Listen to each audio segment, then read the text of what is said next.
할렐루야. 8월 5일 목요일. 오늘 우리에게 주신 하나님의 말씀은 이사야 56장 9절에서 57장 13절까지의 말씀입니다. 이사야 56장 9절에서 57장 13절의 말씀 제가 봉독하겠습니다. 하나님의 말씀입니다. 들의 모든 짐승들아, 숲 가운데의 모든 짐승들아, 와서 먹으라. 이스라엘의 파수꾼들은 맹인이요 다 무지하며 벙어리 개들이라. 짖지 못하며 다 꿈꾸는 자들이요 누워있는 자들이요 잠자기를 좋아하는 자들이니 이 개들은 탐욕이 심하여 족한 줄을 알지 못하는 자들이요 그들은 몰지각한 목자들이라. 다 제 길로 돌아가며 사람마다 자기 이익만 추구하며 오라, 내가 포도주를 가져오리라. 우리가 독주를 잔뜩 마시자. 내일도 오늘같이 크게 넘치리라 하느니라. 의인이 죽을지라도 마음에 두는 자가 없고 진실한 이들이 거두어감을 당할지라도 깨닫는 자가 없도다. 의인들은 악한 자들 앞에서 불리어 가도다.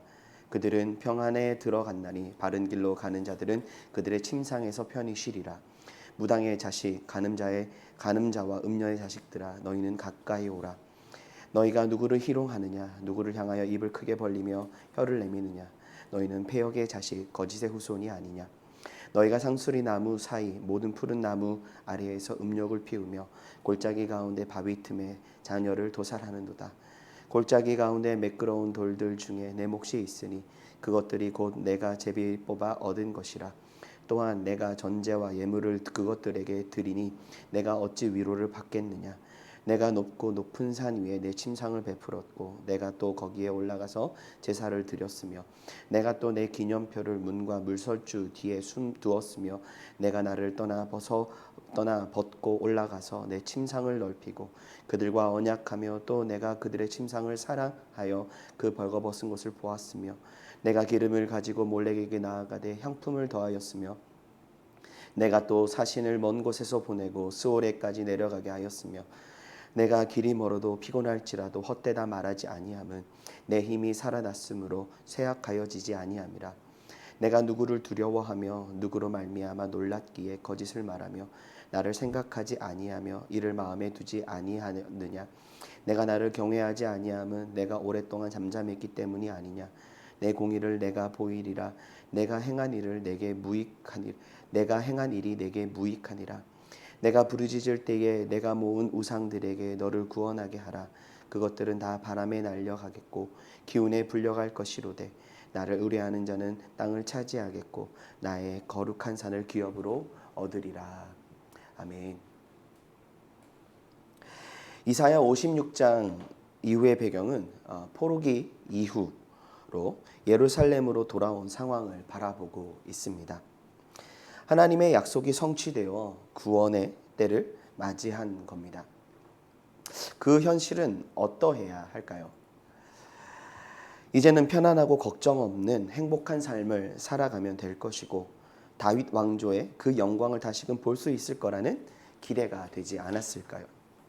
그러나 정작 예루살렘의 현실은 지금껏 그들이 포로가 되어 살아왔던 현실과는 비교할 수 없을 만큼 황폐하였고 절망스러웠습니다. 이것이 정말 하나님의 구원이란 말인가 라는 생각이 들 만한 상황들이었지요. 왜냐하면 이미 예루살렘은 무너진 성읍이었고 주인이 없는 황무지와 같이 오랫동안 방치되어 있었기 때문입니다. 반대로 포로로 잡혀갔던 자들의 현실은 어떠했습니까? 바벨론, 페르시아라는 열강의 힘과 문명의 이기 속에 있었지요. 이 격차는 엄청난 차이를 보게 하는 것이죠. 이스라엘 백성들이 그토록 압제 가운데 고통스러워했음에도 출애굽 이후 그들은 예루살렘의 애굽에서의 삶을 동경할 수밖에 없지 않았습니까? 여기서 한 가지 더 깊이 생각해 봐야 하는 건 예루살렘의 시간은 예루살렘의 멸망과 함께 멈춰졌었다라는 사실입니다. 그들의 영적인 죄악과 그로 인한 찌꺼기들은 그대로 남아 있었던 것이죠. 그렇게 그곳에는 포로로 잡혀가지는 않았지만 여전히 죄악된 현실을 답습하고 이어가고 있던 영적, 사회적, 문화적 삶을 살아가고 있던 자들이 남아 뿌리 내리고 있었고 주변 이방인들의 지속적인 유입과 통제되지 않는 현실 속에 무분별한 혼합적 현실이 자리 잡고 있었던 겁니다. 이러한 역사적인 상황은 성전 재건의 역사 속에서 분명하게 드러나고 있습니다. 성전 재건을 위해 예루살렘으로 돌아온 자들을 모두가 환영하지는 않았던 것이죠. 그들이 하나님의 말씀을 따라 성전을 재건하고 다시금 질서를 세워가려 하는 가운데 가장 큰 적은 예루살렘 내의 현실이었고, 그곳에 자리 잡고 있던 지도자들, 나아가 혼합 주민들의 텃세였습니다. 그리고 예루살렘으로 돌아온 자들 가운데 또한 그 기득권들은 그 기득권을 지켜가기 위해 그들과 손을 잡고 이 하나님의 일들을 실행해 가는데 방해꾼의 역할을 함께 했던 것이죠. 포로기한 공동체는 상대적으로 약자의 자리에 있을 수밖에 없었고, 그 가운데 기득권들은 예루살렘 내의 기득권들과 손을 잡고 자신들의 편리와 이익을 추구하는 상황 속에 고통받는 건 누구였을까요? 남아있던 모든 백성들일 수밖에 없었습니다. 오늘 본문은 그 시대상의 단면, 왜 그럴 수밖에 없었는지를 우리에게 보여줍니다. 10절에서는 이스라엘의 파수꾼들, 11절에서는 목자들이라 표현하며 예언자를 통해 하나님은 책임 있는 자리에 있는 사람들의 현실에 대해서 탄식하고 있습니다. 그들은 무지하고 벙어리 개들이고 꿈꾸는 자들이고 누워있는 자들이다. 잠자기를 좋아하는 자들인데 이들을 개라고 비유하며 탐욕이 심하여 족한 줄을 알지 못하는 자들이고 각기 자기 이익만 추구하려 독주에 취하려 하는 자들이다 라고 말씀합니다. 책임감만 없어도 큰 문제인데 그들은 자신들의 이익과 탐욕을 채우기 위해 사람들을 희생시키는 불의한 자들이었다는 것이죠. 이는 어느 사회 공동체에서도 동일하게 나타나는 결과입니다. 각자가 자신이 감당해야 할 직임과 직무, 책임을 감당하기보다 게으름과 탐욕, 자신의 이익을 추구하게 될 경우 그 끝은 불보듯 뻔한 것이지요. 그렇기에 공동체나 사회를 더 발전적이고 건강하게 세워가기 위해서는 사실 능력 중심이나 어떤 기능적인 측면을 생각하기 이전에 주어진 자리, 직임에 대한 무게를 알고 책임 있는 자세를 견지하는 사람들이 더 많아져야 하는 것이죠. 현대 사회를 볼 때 능력 중심주의적인 경향이 많이 추구됩니다. 그러다 보니 스펙이나 자격증 등 효율성을 극대화할 수 있는 사람들을 인재로 여기기도 합니다. 실제로 많은 젊은이들이 사회 구성원으로 인정받기 위해 인정받는 삶을 살아가기 위해 스펙을 위해 노력하고 또 취업을 준비합니다. 그러다 보면 스스로도 내가 왜 이 사회 구성원으로서 이러한 역할을 감당해야 하는지, 내가 왜 이 직장을 다니고 이 직종의 일을 해야 하는지, 내가 이 자리에서 감당해야 될 어떠한 책임이 있는지, 그리스도인으로서 하나님이 왜 나를 이곳에 보내셨는지 그 영적인 가치를 잊어버린 채 살아가기에 바쁜 경우가 있습니다. 이는 사실 사람들에게 빛을 비춰야 할 이유를 잃어버린 채 세상을 살아가는 것과 같지요.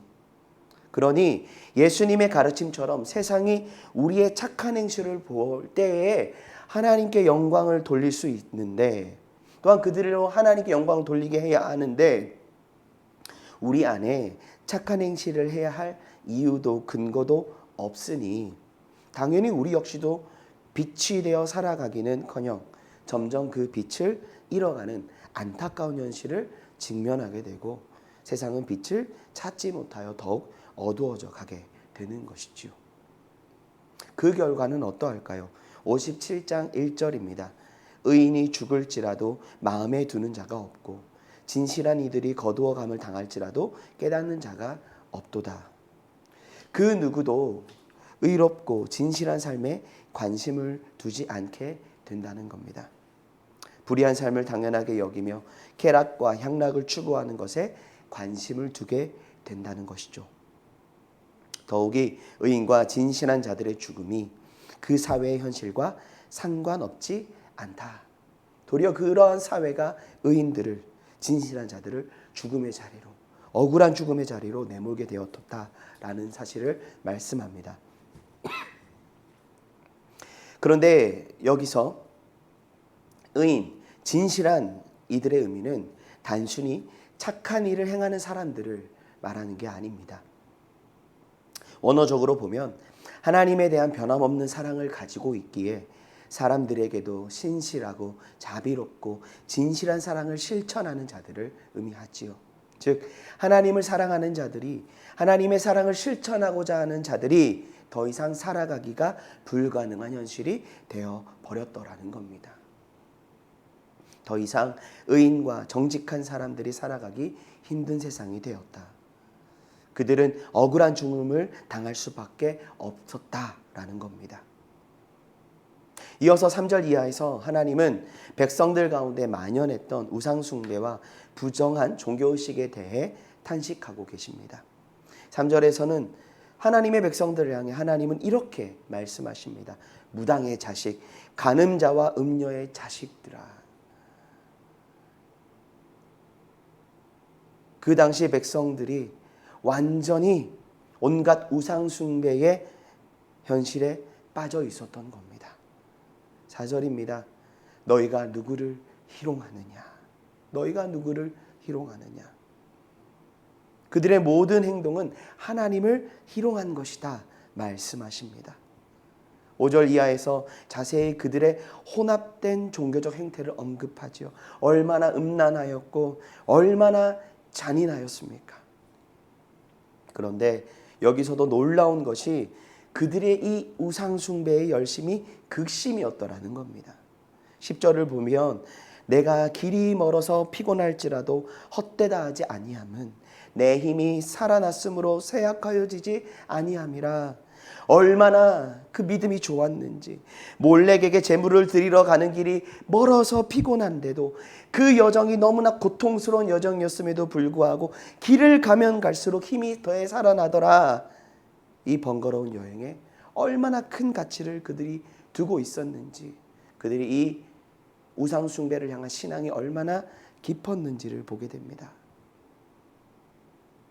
하나님은 이러한 영적 현실을 향해 말씀하십니다.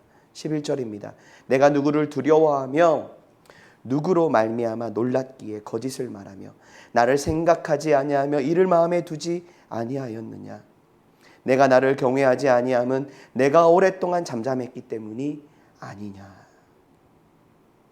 그들의 헛된 우상을 섬기며 죄악 가운데 하나님을 생각하지도 그분을 경외하지도 아니함은 내가 오랫동안 잠잠했기 때문이지 않느냐라고 반문하십니다. 다시 말해 그들은 하나님의 침묵 앞에 자신들의 어리석음을 돌이키기보다는 다른 신을 향해 눈을 돌렸고 하나님의 뜻을 찾기보다는 거짓된 길로 나아가게 되었더라는 겁니다.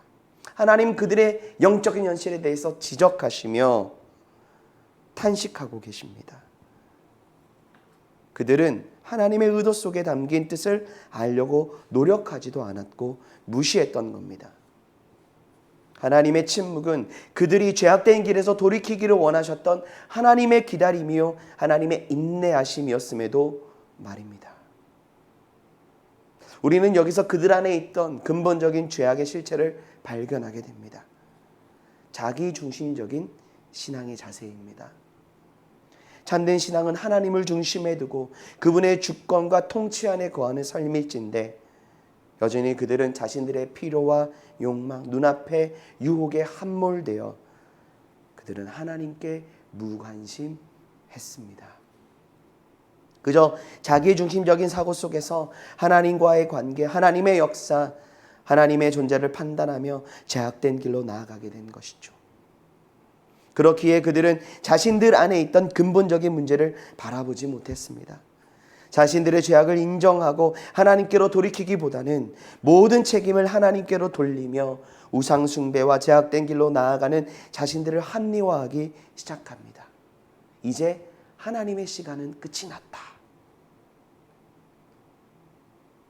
사랑하는 여러분, 우리가 우리의 현실을 바로 바라보려면 먼저 자기중심적인 사고를 버려야 합니다. 내가 중심이 되어서는 결코 나의 현실을 바라볼 수 없습니다. 내 안에 들보를 바라보지 않고서는 결코 나의 현실이 어떠한지를 인정할 수 없는 것이죠. 그렇게 우리는 타인의 티끌을 바라보며 타인을 정죄하고 판단하는 자리에 나아가기가 더 쉽지 않습니까? 나의 보좌에 있던 모든 것들을 내려놓고 하나님의 보좌에, 하나님이 보좌에 앉으실 수 있도록 우리의 모든 주권을 하나님께 내어드려야 합니다. 여러분, 왜 코로나 상황으로 인해 많은 사람들이 코로나 블루, 블랙과 같은 심리적 어려움을 경험하고 있습니까? 지금껏 그들의 삶의 중심을 채우고 있던 것들이 뒤흔들려 버렸기 때문입니다. 이제 우리의 시간이 멈춰진 것은 아닌가? 그들은 이런 현실 속에 두려움에 사로잡히기 때문입니다. 돈을 의지했고 안정적인 직장을 의지했고 사람들과의 관계에 의존되어 있었던 삶이었습니다. 사실 우리도 이 부분들을 진지하게 묵상해 봐야 합니다. 많은 사람들이 영적인 코로나 블루, 블랙을 경험하고 있지 않습니까? 하나님은 변함없이 우리를 사랑하시며 한순간도 우리를 포기하신 적이 없으신데 여전히 우리를 향하신 하나님의 구속의 시간은 흘러가고 있으며 우리를 향하신 하나님의 시간은 계속해서 우리의 삶 가운데 드러나고 있는데 코로나로 인해 주어진 수많은 조건들의 변화로 인해 우리의 영적인 삶의 근간이 흔들리는 경우를 우리는 직면하고 있게 되는 것이죠. 그 현실의 단면은 무엇입니까? 예배의 자리, 말씀의 자리, 기도의 자리, 하나님과의 관계를 뒷전으로 하거나 불평, 불만, 부정적인 시선으로 우리의 현실을 판단하기에 바쁩니다. 믿음의 눈으로 우리의 현실을 바라보기보다는 이 시간을 통해서 우리에게 말씀하시는 하나님의 음성, 하나님의 말씀, 하나님의 역사에 귀 기울이기보다는 지금 우리의 삶의 조건들에 주목하며 염려하고 두려워합니다. 우리는 온 인류가 직면하는 현실 가운데 불안감에는 관심을 가지지만 이 시간을 통해 우리가 직면해야 할 하나님의 마음, 하나님의 음성에는 귀를 기울이지 못합니다. 그러나 이 순간에도 하나님은 주의 백성들이 하나님을 깊이 생각하며 마음에 두어 하나님을 경외하는 참된 믿음의 삶으로 나아가기를 원하시고 그러한 믿음의 사람들을 찾으십니다. 그리고 그 믿음의 사람들을 통해 하나님의 구원을, 하나님의 영광을 드러내시는 분이시지요. 그렇게 우리 주님은 오늘 이 말씀을 통해서도 이렇게 선언하십니다. 13절의 말씀입니다. 내가 부르짖을 때에 내가 모은 우상들에게 너를 구원하게 하라. 그것들은 다 바람에 날려가겠고 기운에 불려갈 것이로되 나를 의뢰하는 자는 땅을 차지하겠고 나의 거룩한 산을 기업으로 얻으리라. 나를 의뢰하는 자는 땅을 차지하겠고 나의 거룩한 산을 기업으로 얻으리라. 하나님은 끝까지 믿음을 지키며 주님을 신뢰하는 자들에게 주실 기업을 약속하십니다. 선언하십니다. 사랑하는 영암의 가족 여러분, 오늘 본문에서 보게 되는 현실의 근본적인 문제는 무엇입니까? 그들은 하나님을 생각하지도 마음에 두지도 않았습니다. 그렇기에 자신들의 현실, 주장, 생각에 사로잡혀 그 마음의 헛된 것들로 채워가기에 바빴고 침묵하시며 그들이 제약된 길에서 돌이켜 주님께로 나오기를 기다리시는 하나님의 마음에 무감각했기 때문입니다. 역사적으로 예루살렘의 시간이 멈춘 건 포로기가 시작되었을 때가 아닙니다. 도리어 포로기는 하나님의 놀라운 구속의 시간 가운데 있던 시기입니다. 하나님의 시간은 그 포로기 가운데 계속해서 흘러가고 있었던 것이죠.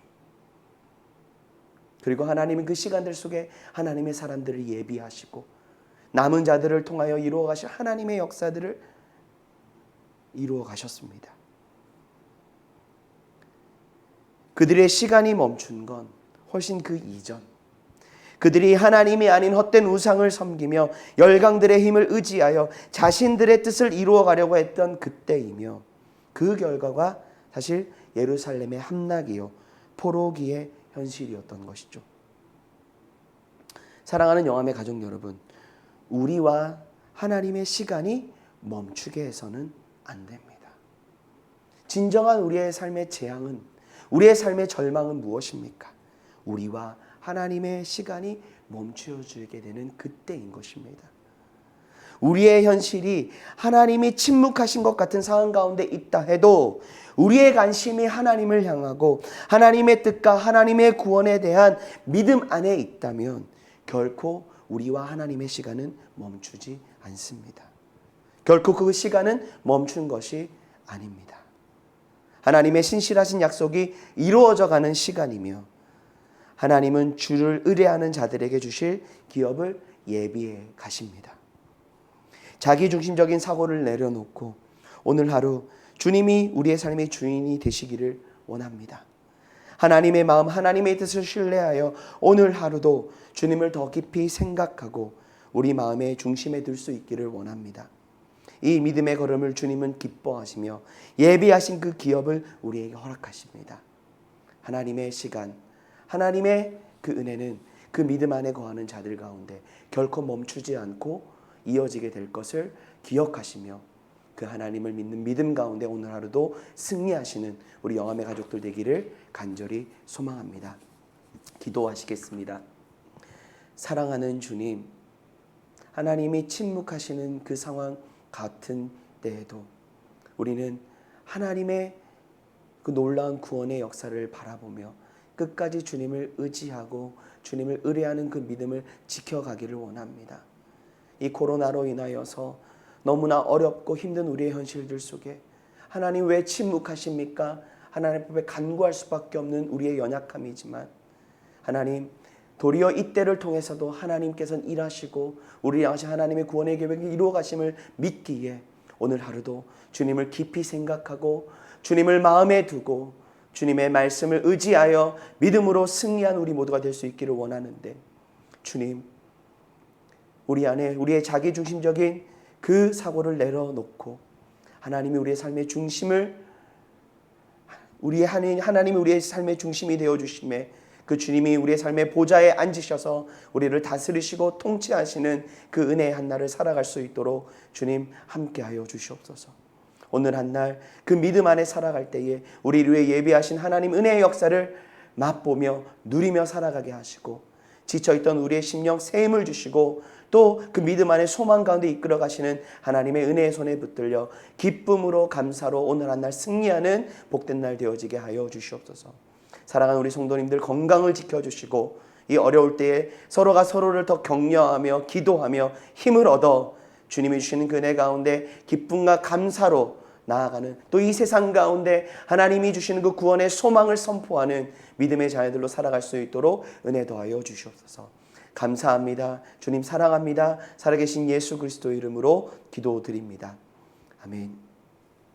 오늘 한 날 또 은혜 안에 승리하시기를 바랍니다.